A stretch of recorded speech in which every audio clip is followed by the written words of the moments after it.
Mobile County DA's office wants to make sure that prison time is an option if some former Prichard Water Board workers are convicted of criminal charges.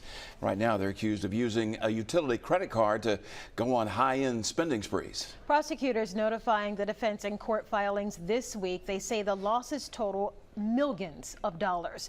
Our investigative reporter Brendan Kirby live at the Water Board headquarters. Brendan, break all this down for us, please.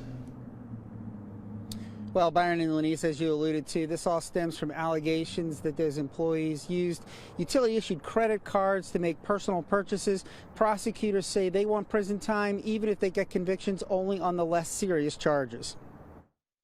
So far, 4 people have been indicted in a probe into finances at the Prichard Waterworks and Sewer Board. Former operations manager Nia Bradley and 2 people she supervised, Randy Burden and Teresa Lewis, face charges of aggravated theft by deception and first-degree theft. In addition, Bradley's husband, Anthony Bradley, is charged with first-degree receiving stolen property and fraudulent use of a credit card. The aggravated theft by deception charge is a relatively new law and applies to thefts exceeding $200,000. The punishment for that offense ranges from 5 to 30 years in prison. But the first-degree theft charge and the offenses alleged against Anthony Bradley are less serious. The state's sentencing guidelines call for probation on those charges. Mobile County Assistant District Attorney Clay Rossi, the head of the White Collar Crime Division, argues in court filings that the guidelines shouldn't apply because the theft involved a high degree of sophistication and a large amount of money. A defendant with no priors under the guidelines for a theft first would only face 24 to 46 months in terms of a sentence and would also likely be non-prison.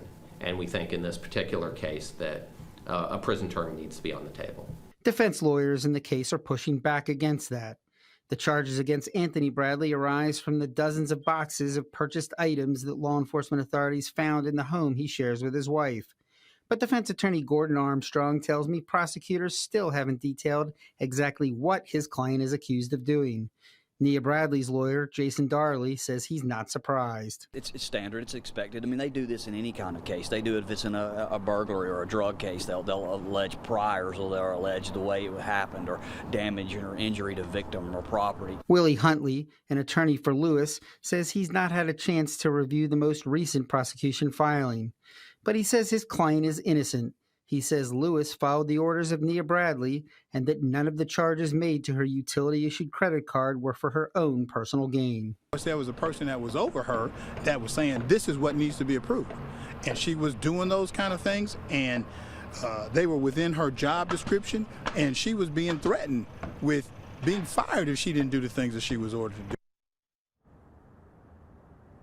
An arraignment date still hasn't been set. Lewis is the only current employee. She remains on unpaid suspension. Her attorney says that she has appealed that decision to the Mobile County Personnel Board.